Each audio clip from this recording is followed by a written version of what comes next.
It's time. It's time for Get to Know Her, you guys.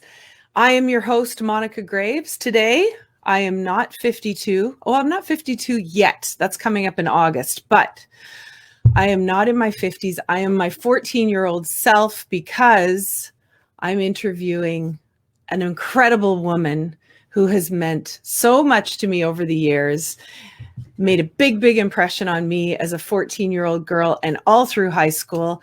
Sandy Horne from the Spoons is with us today, you guys. If I could hear you jumping up and down and screaming, I would love that right now. So everybody, I hope there's a big applause and excitement going on.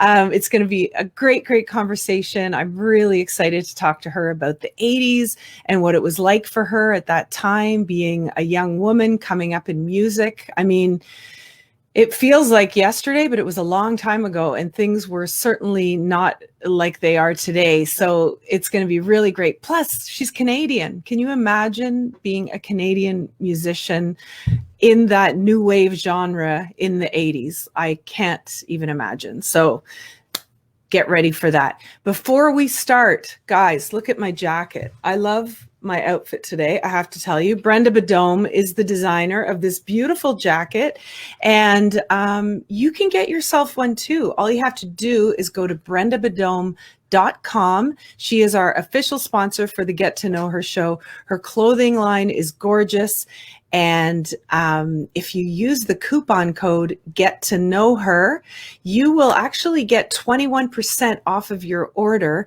She's doing that especially for us for 2021. It's fantastic. So let's get on with the show. Sandy Horne needs no introduction. She is the bass player for the Burlington-based band The Spoons. Yay, Burlington! Sandy has been playing since the mid-70s when she and her friend Gord Depp were in the high school band at Nelson High School. By 1979, the Spoons were formed. And by the way, 1980 is when they really started playing and getting out there. So last year was their 40-year anniversary of the Spoons, which is incredible. I'm so excited to chat with Sandy. I've been a huge fan of hers all those years ago. I still have my crimping iron and put a few crimps in today as an ode to Sandy. And let's just bring her on. I'm so excited. I can't even read any more off my paper. Hey there. How's it going, Sandy! Monica? Oh, I'm so happy you're here. This is so exciting. I just told the folks I'm 14 today. I'm not 50. I'm not almost 52. Me too. Actually, Okay, I'm 16. Okay, perfect. I love it. That's fantastic. We're on the same page. Sandy, we were talking in the sound check a little bit, and it was such a nice warm up because I feel like you're a friend. Like I've known you. You're exactly how I imagined. You know, sometimes they say when you never want to meet your idols because they might let you down. Well, that did not happen with us. Like I want to come over and drink tea at your house now. Okay. Okay, awesome. You'll have to sneak. Only if you've had your shot. No, I'm kidding. Yeah, I'll get my shot and I'll be right over. So, Sandy, I always open my show with the same question to all of my amazing female guests, and that is, what did little Sandy want to be when she grew up? Exactly what I am. I always wanted to be a musician. I think I was about 3 or 4 when I was watching The Wizard of Oz for the very first time with my father, and it was very scary. But I fell in love with Judy Garland and her singing, and I remember saying to my dad at that very early age of, I want to do what she's doing. I want to be a singer. I want to be on stage. I didn't know how I was going to get there. I just knew I was supposed to do that. Oh, that's fantastic. And your dad, I just want to recognize, Sandy, your dad passed away recently. Yeah. I'm so sorry. And he was 91.5. Yeah. Yeah, 91.5. He would have been 92 in August, and we're actually going to do a celebration of life, COVID contingent, in August 21st. His birthday would have been August 20th. So we're going to do it in my brother's backyard. That's my birthday. It's also Robert Plant's birthday. Oh, cool. And your dad. I'm in good company. Yeah. So tell me about your dad, because when I read on your Facebook page, your post about losing your dad and what he meant to you. He played a big part in the Spoons and encouraging you guys and organizing like record signings. And tell me about that. What was that like to have your dad so supportive and there for you? It was wonderful, but at the time it was kind of semi-annoying because I was trying to create my own career in life, and he was like, "Oh, you should be doing this. You should be doing that. You should be doing that." I'm like, "This is me, not you." But, typical Leo. Yeah. But he always meant well, and he loved the Spoons. He loved the band. He was so proud of the band and me. Totally supportive. And even back before the Spoons, he'd gotten me into fashion shows. I did a lot of. I was a Buster Brown girl. I don't remember if you remember the clothes Buster Brown, and shoes. I used to be a representative for that back when I was small. Wow. Yeah. So that was through my dad as well. And I did fashion shows and plays and sang on stage and that kind of thing. So he was always encouraging that when he heard I wanted to do that. So he would always find outlets for me to do that, to prep me for the stage, so to speak. The big stage. Yeah. That's incredible. Yeah. And so were you born in Burlington, Sandy? I was actually born in Hamilton. Okay. St. Joe's, I think it was. Yeah, I think it's St. Joe's in Hamilton. And then I lived on the mountain in Dundas till I was 4. And then we moved to Burlington, and then I was there till my late 20s when my family started moving and I started moving, and I got my own place. And I'm now currently in Guelph. Oh, beautiful. That's a great place to be. Yeah. Oh, that's great.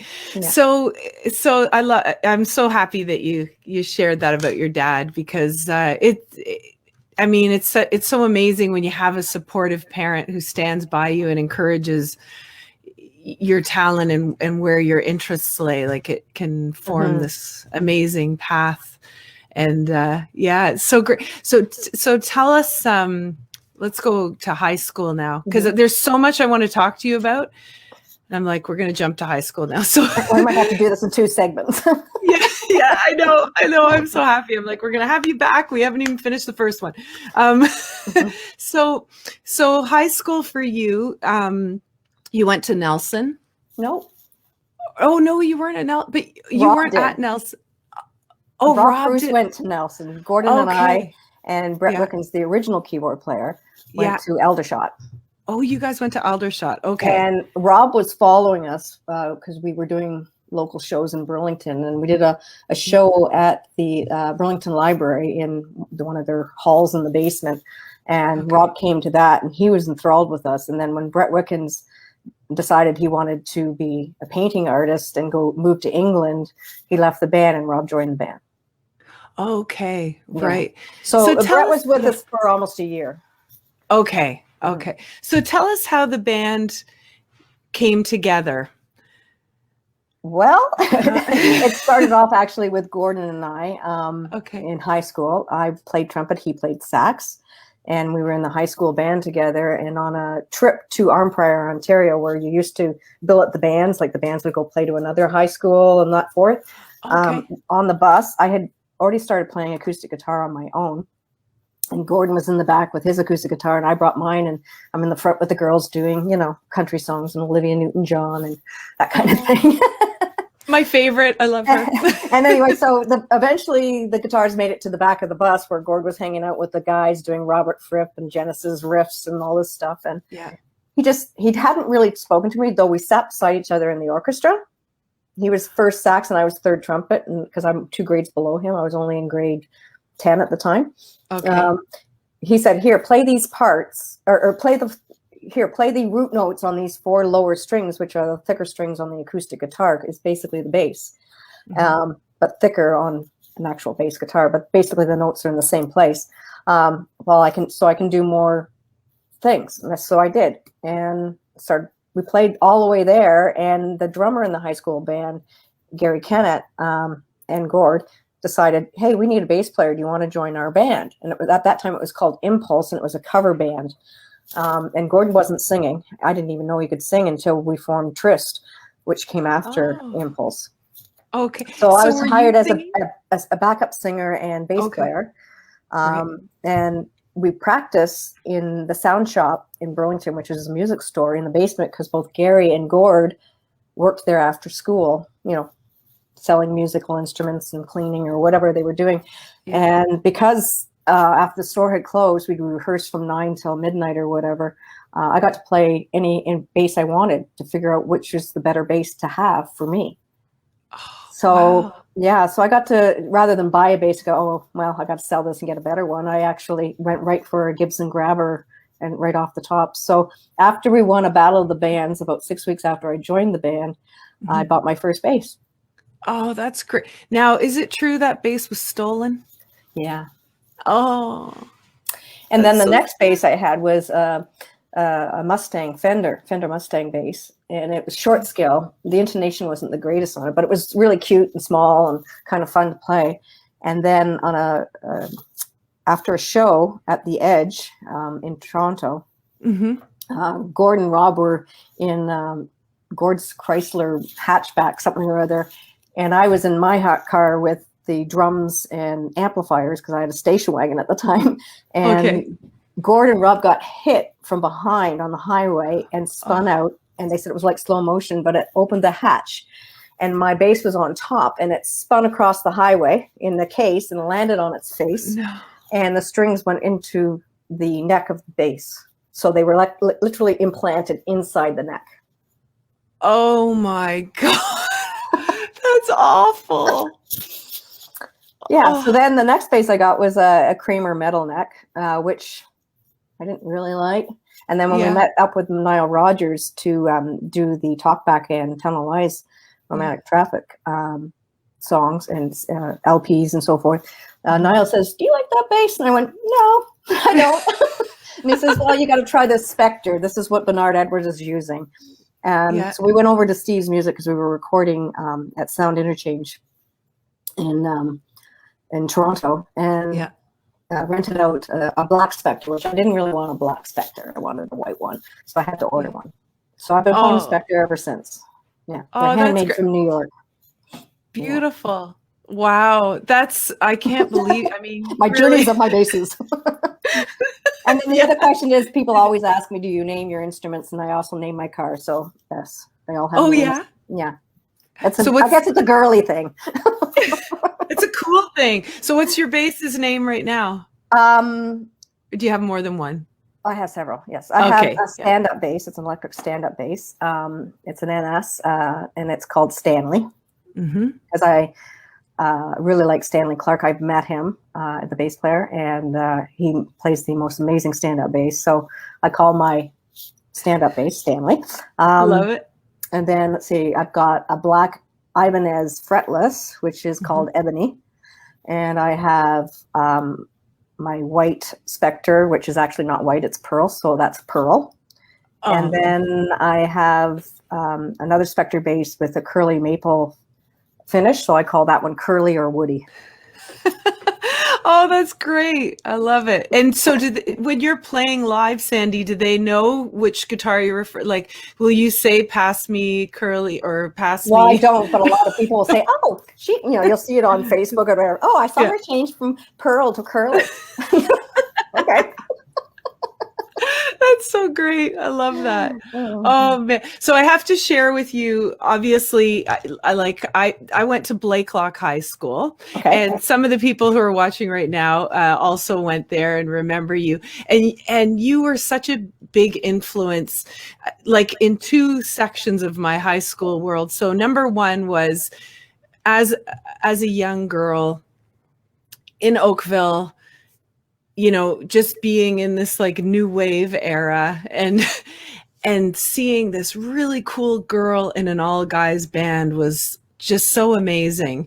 And I remember, like, I had these friends, these guys I was friends with in high school, and they were all in a band, and I was like, I want to be their Sandy Horne. Like, why can't I play something? And I played saxophone, but I went more the art route instead of the music route. But anyway, they did let me play for them tambourine one summer in 1991. But anyways, so this friend of mine, his band is called the Nines, Okay. and he became a bass player and was hugely influenced by you in high school, and that is now his instrument of choice. And he writes the intro and outro music. His name is Steve Eggers for my show.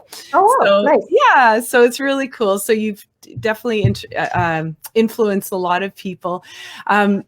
When I guess it was 1983, I would have been 14, and I had just started hearing the Spoons music, and I was really, really into Roxy Music as well. At the same time, it was kind of like you guys and Roxy Music for me. You know that John Punter, who produced Novo Heart and Arias and Symphonies, did Roxy Music. Yeah, I just read that on your website. I was like, oh my God, it's all Makes coming sense. together, that sound and that beautiful, like how the songs kind of run into each other, and how the album is like, it's like a piece of art, you know. You wouldn't just want to put on one song, you know, the third song. You definitely want to hear it from beginning to end because of the flow of the way it's back produced. then it was kind of a following from the 70s, because the 70s music sort of started doing that, where it became a conceptual album. So every song flowed in, and if you remember as a kid, if you knew an album, you'd know the next song that came. You'd actually know on cue what song was coming next, and each song gave you a different feeling.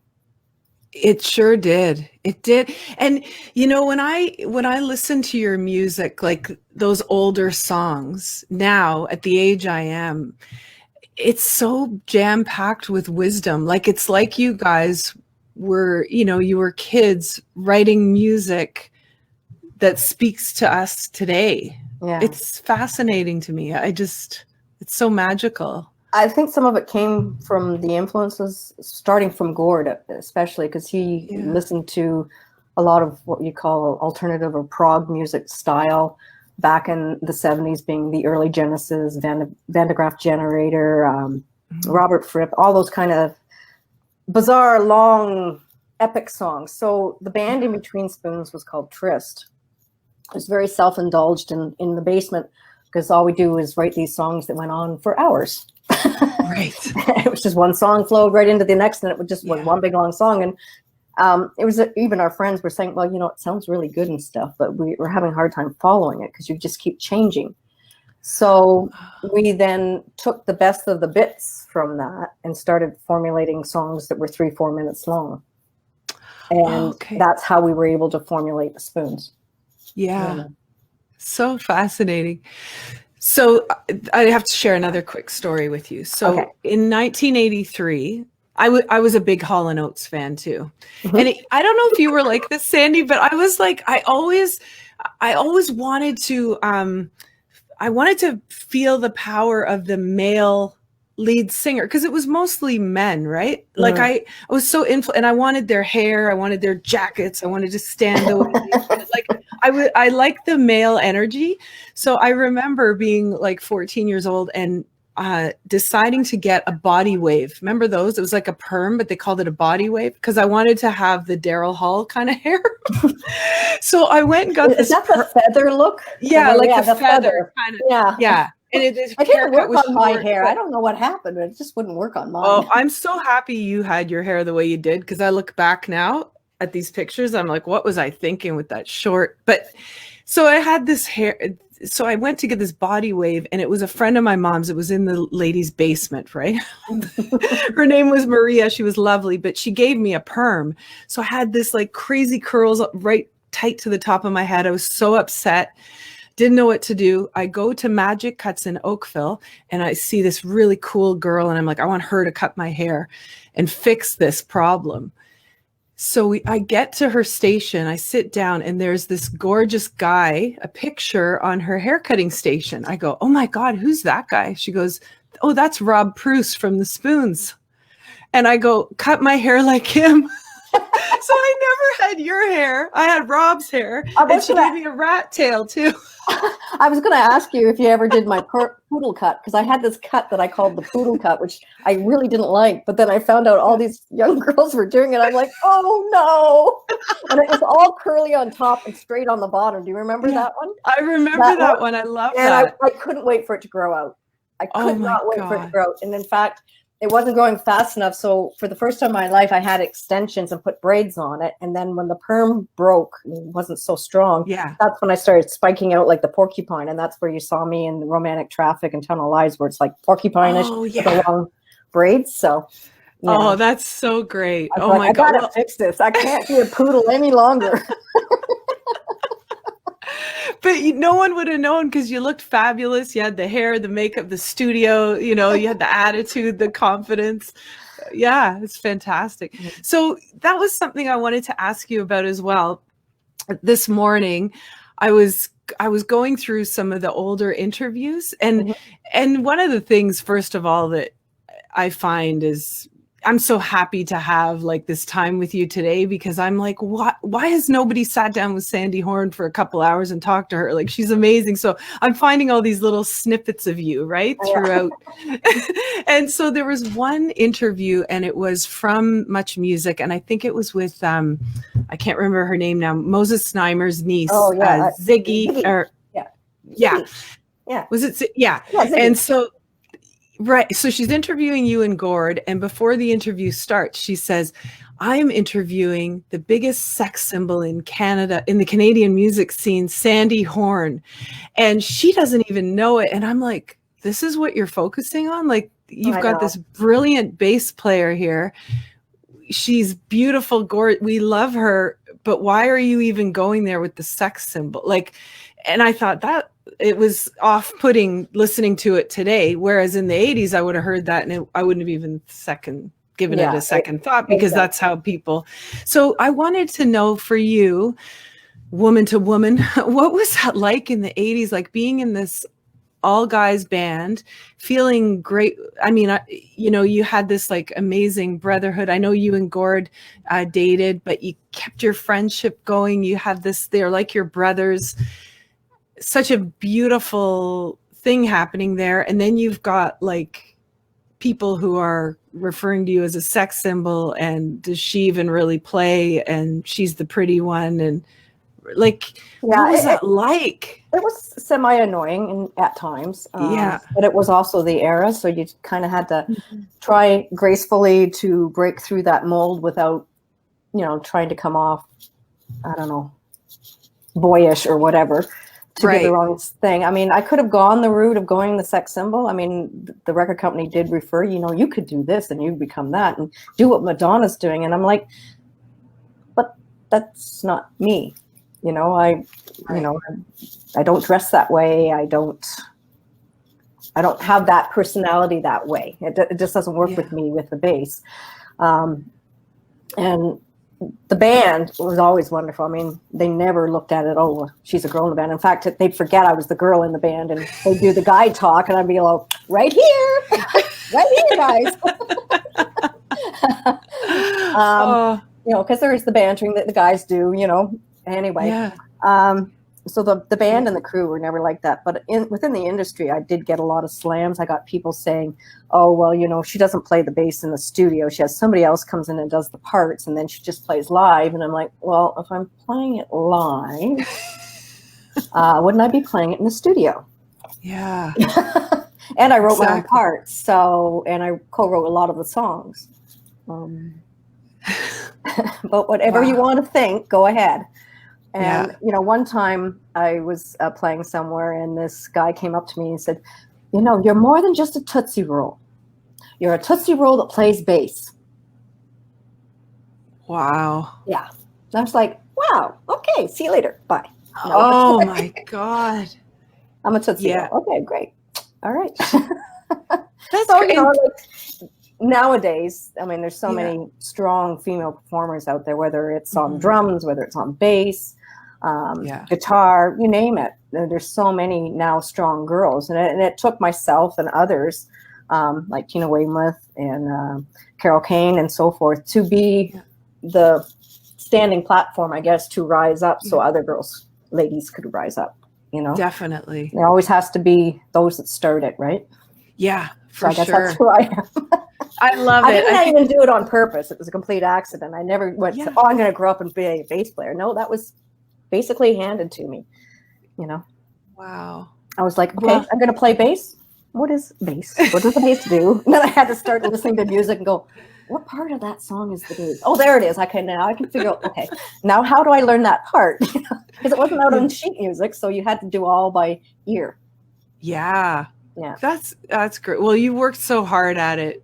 I mean, yeah, maybe it was handed to you because that's what they needed, but I mean, and I think it's so great that you weren't so easily influenced to take that route and like, oh yeah, okay, I'll be the next Madonna, or I'll, that you stood your ground because you're still young enough, to be influenced in other directions. So that's really great. That was a strong, you were centered, right? Yeah. At that young age. I had strong male friends around me. Growing up, I had more male friends than I had female friends. I've just been surrounded. I have 2 brothers, so it's just more of a male influence in my life than female. My mother passed away when I was 4 of cancer, and then my dad remarried. So there was a lot of disruption in the female side of my growing up. Yeah. So the connection wasn't as tight with the female side as it was with the male side. Yeah. Wow. Well, I'm so glad you found your brothers, the Spoon brothers. And, even though Rob and Derek aren't in the band per se anymore, they do show up every once in a while. And last year we were going to do a big celebration for our 40th, actually in Burlington at the music festival. Yeah. And because of COVID. So hopefully it'll get rebooked. Probably won't be this summer, but next summer. We talked to Rob and Derek, and they're all into getting together. Who's to say that the 40 years just can't go a little bit longer, because nobody's out there playing, right? We'll just pretend that these 2 years just didn't exist. Exactly. That's right. Well, listen, who knows how it's all going to transpire, but I have my studio space here, has a big warehouse section in the back. So if you had to do mini concerts, I'd be happy for you to host them here. Perfect. It's all yours. Okay. Yeah. So I wanted to ask you too, Sandy, over the years, you guys opened up for a lot of big bands, and you must have met so many people. Was there anybody who kind of stood out to you in a good way or a bad way? Or was there even anybody who you met where you were like, I can't believe I'm meeting this person, and where it was like really exciting for you? Sting and Nile Rodgers, I would have to say, was unbelievable. Mostly Sting. We met him back in '82 with Arias and Symphonies, when A&M Records picked us up down in the States with Nova Hart and Arias and Symphonies. And he was in the studio recording a video. What was it? The one with the candles. Which song is that, where he's dancing around? Yeah. Is that King? Oh my God, what is it? I know. Is it King of Pain? No. Is it King of Pain? Yes, I think so. Is it? Okay. Yeah, one of those anyway. He was in there. They were doing that video in the studio, because it's actually in a big room at A&M Studios where they put all the candles up and everything. So we met him there, and he's like, oh, I've heard your stuff. I really like your stuff. And then he was the one who brought Nile Rodgers to the Palladium in New York and introduced us to Nile Rodgers. And Nile's like, you guys are really cool. We were opening for Culture Club, and he came to see Culture Club, and he didn't even watch them, really. He just hung out with us. Oh, yeah. That's great. Yeah. Oh my God. Amazing. And did you ever play overseas? Like, I know you went to London to record the album. Did you? London recorded we did the vocals and mix in London, England, at Air Studios, George Martin Studios. I met George Martin very briefly, but that was very cool. Wow. And we also, Japan was there, so we met Japan. Oh, the band. That's cool. Yeah, there's a big Japan. My friend Aaron Nielsen's watching. He's a huge Japan fan. Yeah, he said wrapped around your finger. That's the candle. That's it, wrapped around the finger. That's it. Thanks, Aaron. Yeah. But so Japan was hanging out at the studio because they knew John Punter very well, because he produced them as well. Okay. So, they'd just be hanging out, which was really cool. Yeah. Oh, that's and then when we did the Vertigo Tango album, we did that at Ropfield Studios, which has a big connection. That's the movie, the new Queen movie that came out a couple of years ago. Yeah. When they're in the studio and they're in the farm and all that. That's the same studio. So the whole time I'm watching that, going, I remember that. Oh yeah. It's like exactly where we did the Vertigo Tango album. Yeah. That's great. I'm going to have to watch that movie again. I love that movie. Yeah. Oh, cool. So, Sandy, the other thing you're known for big time is your sense of style, fashion. And I don't mean this as a put down at all, but nobody thought you guys were Canadian when you first came out. Like, you were so avant-garde. Like, you know, I think most of us assumed you were from, like, by the way Gord's saying too, that you were, you know, perhaps from the UK. Your sense of style was a huge part of that. It was like nothing we'd ever seen before. Like, I was wearing the ballerina slippers. I'm like, oh yeah, that's my, but I'm trying to even remember when it registered to me that you were actually Canadian. Yeah. You know, because it was such a different sound for, you know, we had Bryan Adams and that kind of music happening at that time. So yeah, because for example, Gord is Canadian. He was born in BC, but once he was born in BC, his parents moved back to Germany. So his parents are right off the boat German. Okay. And then they moved back to Canada after his brother was born. So he's the only Canadian in the family. And they moved to, I believe, Burlington at that time when he moved back. So he didn't even speak English when he came back here when he was like 9 or 10. So though when he speaks, you don't really hear an accent. I think it comes out somehow in his singing. It doesn't come out the same way as a Canadian artist would normally sound. And I think that's why people thought maybe he wasn't, you know, Canadian. You know? Yeah. And plus the influences that influenced the sound wasn't so much British, but it was so all over the place with different artists that it created its own place, I guess. And people said, well, it's not Canadian. It must be from somewhere else, you know? Yeah. Amazing. And how about you with your fashion sense? Like, where did you get all your ideas from? Because they were original. Like, it wasn't like I didn't look at you and think, oh, she looks like so-and-so, you know? It wasn't like I went to a designer. I did eventually. I had these ideas for what I wanted to wear, and I did get someone to make those dresses for me. But the ballet outfit with the tutu and everything else, when we were doing the Arias and Symphonies album, and we were going for the photo shoot for the back and also our promo shots, we didn't talk about what we were going to wear. And somehow we all showed up in white. And that started the image. None of us said, okay, I'm going to wear all white. That's when you could wear white. I can't wear white anymore. Back in the day, I could wear white.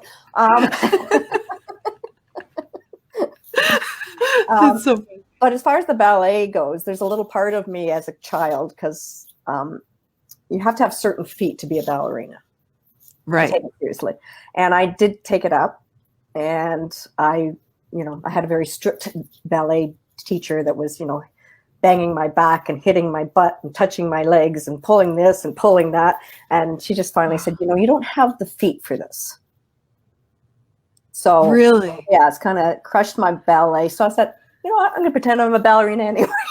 So good for you. That's why I went, and I learned how to get up on my toes, at least for a second or two. So every once in a while I have the bass on, which adds another, 11 to 15 pounds. I would get up on my toes while playing the bass. Yeah. So that's how that came. And I still have that pair of slippers. Oh, you do? Yeah, I kept the ones from the video shoots and everything else. Yeah. Yeah. Oh, that's great. Those video shoots must have been so exciting, eh? Yeah, and long. It was a lot of hurry up and wait. It's like, wow, must be what it's like in Hollywood or something. Yeah. It's like, I'm here at 6 a.m. and you didn't even take my first shot till 3 p.m. I think I have to have my makeup redone or something. It feels melted. Yeah, that's right. Speaking of Hollywood, you've done some movies too, as well. You got well, I've done one. Someone said I was in another movie, and I'm like, okay, that's so funny, because I saw something, and then and they actually show that you were in 3. Oh, perfect. I'd love to see that. 2 movies. Yeah, apparently. So I'll let you know what you've been in, Sandy. You're in 2 movies, and you're in 1 TV show. The TV show is a vampire-themed show? Does that sound familiar? I know that, I'm not in it physically, but I know there's a vampire show that used old emotions. as a Oh, song. okay. That's so funny because it Yeah, looked like on the IMDb, like you were actually in the. So I'm like, oh, I'm gonna have to ask her about that. no, I wasn't a vampire eaten by one. Though I wouldn't mind biting a few people from time to time. That's right. I don't have the eye teeth though. Mine are round. Yeah, you can get them put on now. I think you Oh can. yeah, or you can Yeah, have them like shaved, right? yeah, that's right. Oh God. So when you guys were shooting what was your first video? What was the very The first very one? first one was Nova Heart. It was Nova And Heart. Okay. it was on my 21st birthday. Oh my God. I love that video. Tell us about the egg. What's going on with the egg? The orb, the egg. At the Yeah. time, we didn't really know because the producer was trying to physically make Nova Heart. So the ball was his idea. And the original one was made of glass. I now have an orb that I use every once in a while for fun that I pull out and go, hey, there's the orb. And it's an LED one that I can change the colors on it now. Look at that. The orb isn't just white or red. It's blue, it's yellow, it's green. That's great. And then you get the little mini orbs, Yeah. So anyway, this one was a big glass one. It was quite heavy. It was obviously something someone had in their bedroom or something as a prop. Anyway, I had a wire that I had a wedding dress on. The dress that I wear in the Nova Heart video is an 1800s wedding dress that they found for me from some antique shop that was just rented. And it was big on me. So they were pinning it and doing all this stuff. And then I was pinned into the wires. So it went up and behind my back and all. And then I had a guy when I was walking towards the camera and then I had to go back. He was pulling me back like things you don't know. I look so graceful, right? Walking with my ballet slippers and then I feel a tug because he's not giving me enough room. I'm like, oh, redo the shot. Oh my God.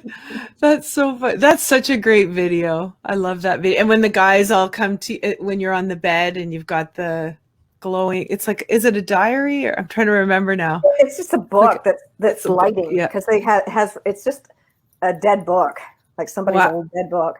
And they just put reflective tape on it. And they also put it on my fingernails and they also put it on my base. And do you think I could get that stuff off my nails? Because it was like it's like a gaffer tape or a duct tape that shines on the other side of it and it wouldn't come off. So when I'm playing, my hands are lighting and all, nobody else had to wear that stuff. I had to wear that stuff. Yeah. It's all over my base and it's all over my hands. Oh my God. Wow.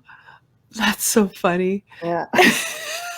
So now, like when you're at home and you're chilling out and you're listening to your favorite music, are you still listening to records? Like, will you put a record on? I know you've got the new Spoons album is coming out now and you guys are doing a vinyl version, but do you listen to vinyl at home? I do out in the studio. I have converted my garage into a nice studio and there's the turntables out there. I don't have it in my home per se, but listening to music, I just listen to whatever's going on the radio. I mean, I don't come home and say, oh, I'm going to listen to music. Yeah. I'm making music all the time. It's not something, when you're always making it. I refer to it as a plumber. A plumber never fixes his own plumbing. He only fixes everybody else's, right? That is so funny. So when I come home, I'm not listening to stuff that often. I mean, I do. Yeah. I do when I'm traveling. I'm in the car. I've always got music going there. So I do hear the new stuff that's out and everything, but I don't come home and go, okay, I'm going to turn the music on. I usually have talk radio on or turn the TV on and listen to the news or whatever. Yeah. Yeah. CBC. Yeah. Do you listen to CBC? Yeah. Yeah. Yeah. That's so funny They're you say that. They're a great supporter of us too. Yeah. CBC. Yeah.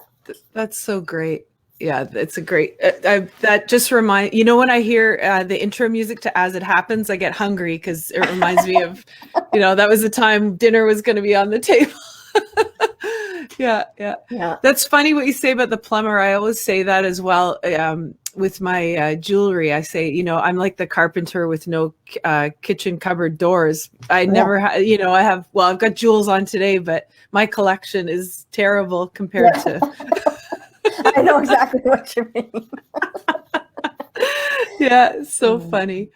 Oh, this is great. So Sandy, what's happening with the new album right now? What's your two new things out. Like, well, one of them is not so new. It came out in 2019, which is New Day, New World, which is all brand new music, all that we just wrote. And it was doing really well. And it was kind of like we didn't realize it, New Day, New World. A year later, that would be exactly what was happening. Yeah. And with that, we were able to do 3 videos from home, meaning like we each do our own segments from home. And then my husband does a lot of all our editing and all our audio and recording and all that stuff. He's very talented in that respect. And so then between him and Peter Sacco, who produced a lot of our videos, managed to put together this amazing stuff. New Day, New World has a whole bunch of people holding up signs, be safe, be happy, supporting the frontline workers, and then landing lights, the same thing. We had a lot of people come in and just, Alan Frew is like, don't forget me while I'm home. Which is great. I love that one out of all of them. That's fantastic. Wow. So, and then now what's coming out is kind of, back in 95, we put out a CD called Collectibles, and it was just basically the stuff we'd done with Ready Records. So the early days, so from 81 to 85, that we had out on Ready. So that was the Nova Hearts, the Arias, the Tonalized Romantic Traffic, that kind of thing. And at that time, we weren't able to get the songs, the 2 albums we did with Anthem Records, which was Vertigo Tango, Bridges Over Borders and Vertigo Tango, in that order. They were kind of locked up, and we were like, can't we release these? And no, you can't. And big girl. Anyway, last year I was able to hook up with someone from Anthem and said, come on, can we not get access to these songs? Pay whatever royalty needs to be given to the record company because you own the masters, because this is all a big political thing between record companies. Like, isn't this over now? Yeah. So finally, this new compilation is called Repeatable, and it is now our collection of all the songs people would know us by, including the stuff from the new album. We have a few pieces on that. Oh, that's great. And I love the image. The image is you from and it's like kind a of Warhol. Warhol look. Yeah, that's what we were going for. And now we're currently working on the merch and stuff. The CD is scheduled anytime this week. We're waiting to hear from the manufacturer that it'll be ready to pick up. And the digital comes out on iTunes and all those other platforms on the 6th of this month. Great. So what's that? That's Thursday. Thursday. Yeah. What day is it? And then the vinyl. By the way, it's 2 vinyls, and it's the thick 18 weight. It's not the 12 and it's not the 21. It's the 18. So it's the in-between grade. And it's double album. And the reason why it went double album was we were told, once we sent it to them, it was like, well, you have too many songs on there in order to make it one vinyl because of the spacing, because vinyl's done different digitally than CD, right? Yeah. It has to do with the grooves. And if you have too many grooves in the space, then it's going to sound thin. And we wanted to sound really beefy.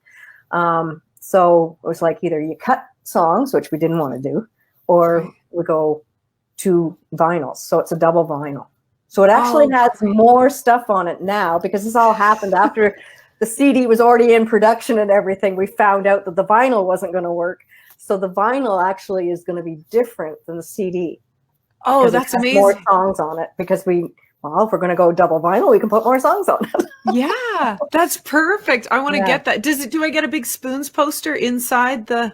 No, we didn't get into the poster. It was getting so complicated with everything going on. It was like, Gord, what are we going to do here? We can't.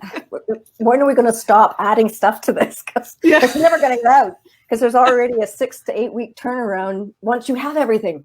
Yeah. So we had to cut off and just say, okay, this is it. It's going. Yeah. Send it out. It's done now. Yeah. That's good. So you're in touch with Gord quite a bit, Sandy? Like, you guys are. Oh, yeah. In fact, I have a meeting on the phone, a group meeting with him at 3:30 today. Yeah. So I talk to him pretty much every day. Yeah. Maybe not so much on weekends, but pretty much every day. Something's going on. Yeah, that's so great. And you were touring quite a bit before COVID. Mm-hmm. I know Gord's also playing with Flock of Seagulls, or was. He is. Yeah, he's actually, Yeah. He's not going to start the first couple of dates they have. They have a secondary guitar player that they use down in the States. Okay. Yeah. But he's hoping he can get down to do some of the shows because they're opening up better than we are right now. Yeah. They shouldn't be, but they are. I don't know how that works. I know. So he's, he's got his first shot and hopefully soon gets his second. And Yeah. he'll go down and do some shows there. And I'll sit here going, I can't play. Yeah, exactly. But anyway, so he plays guitar for Flock of Seagulls. And funny enough, we met Flock of Seagulls. There's a picture of us floating around the internet of when we met in 1982. And if you play I Ran and Nova Heart back to back, you can see why the DJs put us back to back because our songs flow into each other.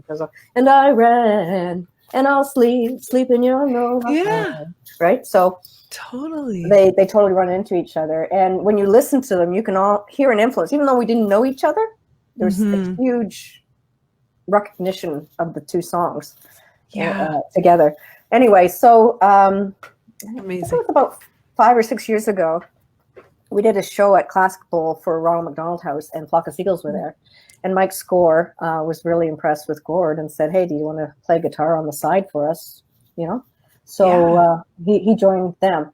So just before COVID happened, we closed the casinos with us.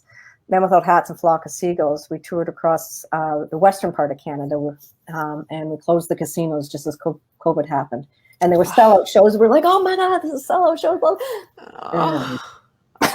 What a bummer. What was your last show you played before the pandemic? Actually, we came back after we were in BC.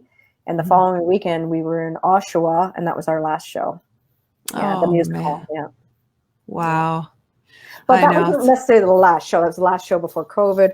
But last summer, we managed to find a way to get shows happening. So we did bizarre things like Gordon and I did a duet thing on a riverboat, on a pontoon boat going up and down Bob Cajun. Yes, I saw that. That boat looked beautiful. People were walking on the side and all that stuff. Yeah. And then we played a guy's cottage that's on an island, and the boats all came in around the cottage. Great. So that was a lot of fun. And then we played in London outdoors at a golf course, raising money for another foundation. I can't remember which one it was. And I think it was for a food bank. Yeah. And so we played that to 100 people and raised quite a bit of money. I think over $100,000 or something. Wow. Yeah. And then we've been doing little theater shows. Just Gordon and I as a duet, and the full band. We did Back to the Basement from my kitchen in my house. I don't know if you saw the Back to Basement stuff that we did. It was look it up. Nova Heart and Tell No Lies Back to the Basement. Okay. Basically, it was just after the first lockdown was finishing or opening, where you could have more people in your house. So I was in where I am right now in the dining room area of my kitchen. Gord was at the other end of my kitchen by the sink. Our drummer, Chris McNeil, was in the living room, and our keyboard player, Scott McDonald, was in my bedroom. And so we all had GoPros, and we had in-ears in, and then we were connected to my studio that's just outside of my house.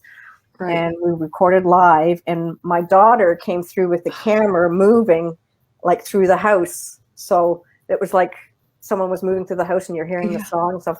And we were on this platform that was called Back to the Basement. It's a whole bunch of 80s bands, but they're from all around the world. And we were the only Canadian band. And suddenly people are like, I remember them. I wonder what happened to them. And now we've got a platform and a base in the United States just from doing that over the pandemic. Oh, that's fantastic. Yeah, so check it out. It's Back to the Basement is what it's called. 80s Back to the Basement. And I think I may have heard. Was it based out of California? Mm-hmm. Okay. Yeah. I just haven't seen the video. I got Yeah, check it out. It's a lot of fun.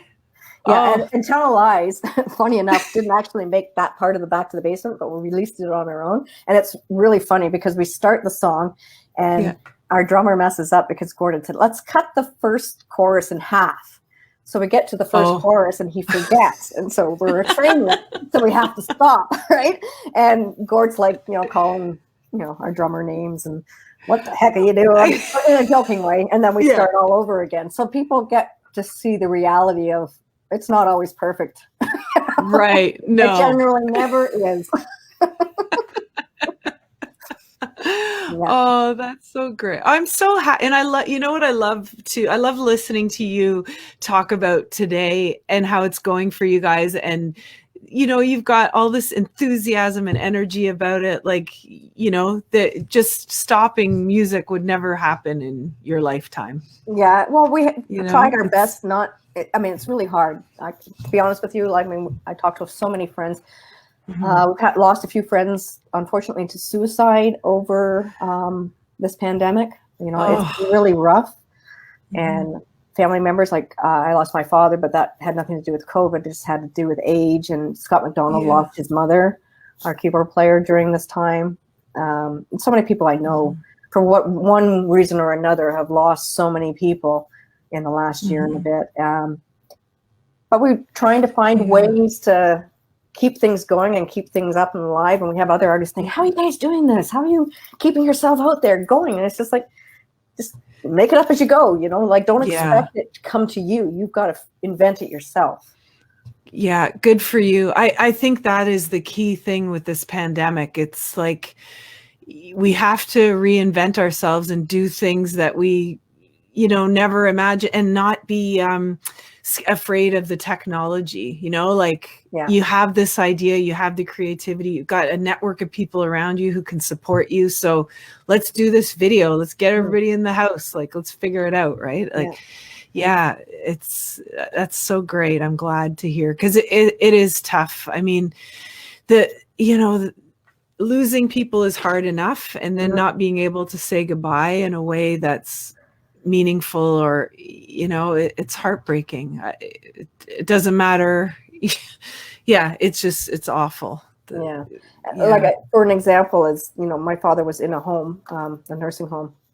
Before he passed away, he was there for, I guess, almost 4 years, and he had a slow onset dementia, but it sped up towards the end, and he was confined to a wheelchair, couldn't walk anymore, didn't really know who we were, but fortunately, the support nurse for him there was a big Spoons fan, and he would play Spoon songs every day for my dad, and it would spark him up, and he'd be like back again for a moment, Sandy. And when they called us and said, because we couldn't go see him, we saw him a few times in the summer outside, but we couldn't go see him because they'd have an outbreak there or something would happen, and we just couldn't go there.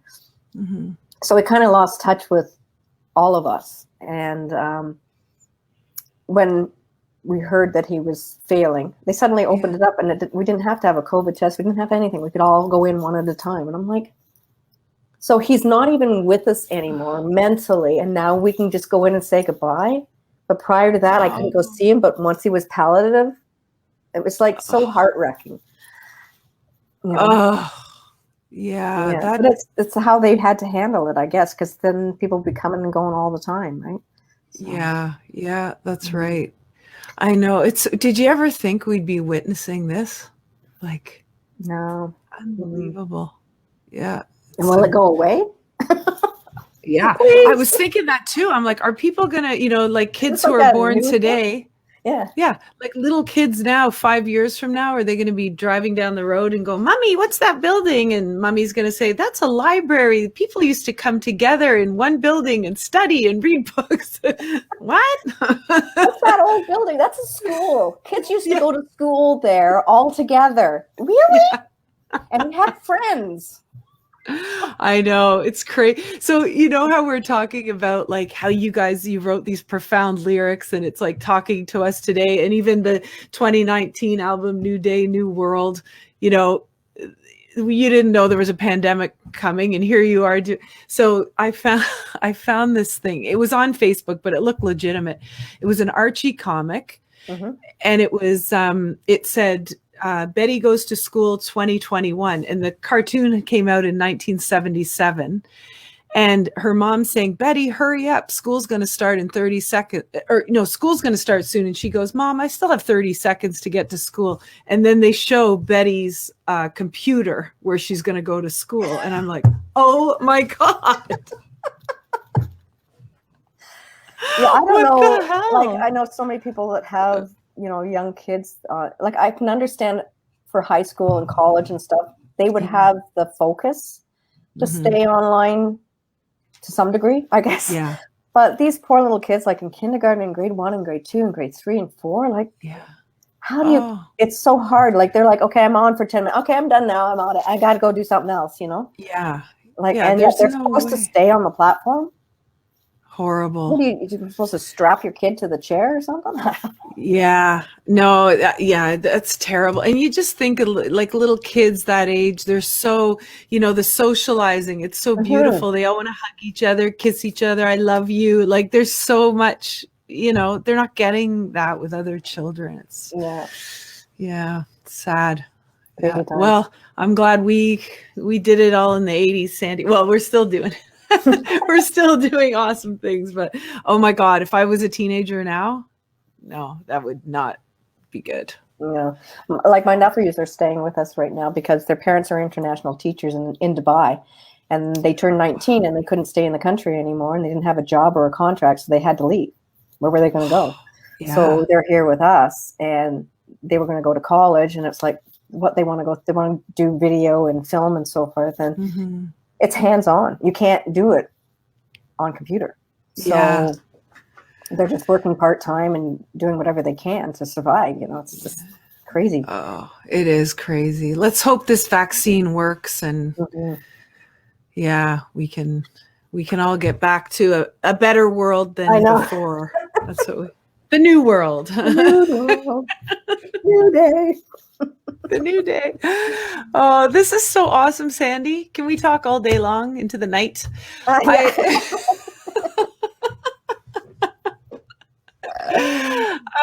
So I was going to ask you, I know you're not on Instagram, but I do host a little Instagram after party. Okay. So I was hoping I could just maybe put you on speakerphone and we could go on there for about 10 more minutes of your time. But thank you. My God, this has been so much fun, and so many people. Oh, my brother is actually watching, and my nephew too is into film. He's been accepted to Youre, so that's exciting. Yeah. So he just said, speaking of Hall & Oates, a while back, didn't the Spoons open for them at the Gardens? Yes, we did. And that I was at that show. Yeah. Niall Rogers is a good friend of John Oates. I have to think of their name before I can actually say it. And John's an incredible guy. I don't really know Daryl well. He was, when we did the show, he was kind of away, but John hung out with us, and he's a great guy. He's an amazing guy. Oh, that's amazing. See, it takes my brother to remind me. That's so cool. So we have a lot of nice comments here. Oh, good. Oh, here we go. So, and you also have my friend Aaron says, Arias and Symphonies was a bit of a masterpiece of 80s new wave. I've revisited it recently. Oh, so awesome. There you go. Yeah. That's awesome. Well, you've made so many people very, very happy today, Sandy. I'm going to put you back in the virtual green room. Grab yourself a glass of champagne and water. Okay. And I'll be right back to you. Thank you so much. Take care. Okay. Talk soon. All. Bye. Oh, thank you guys so much for watching. Thank you to my brother reminding me of the Spoons opening for Hall & Oates. How could I have forgotten that? This was such a great interview. I really appreciate you all being on today to watch and listen, and keep the Spoons close to your heart. Get their new music. They're so awesome. Also, check out my friend Brenda Badome, the sponsor for my show, and grab yourself something nice. Use the coupon code Get to Know Her for 21% off of your order when you go to brendabadome.com. And if you're watching on YouTube, please subscribe to the channel. That would be awesome. And before I sign off, I just want to say to everybody on this fine day, may the 4th be with you. Bye for now.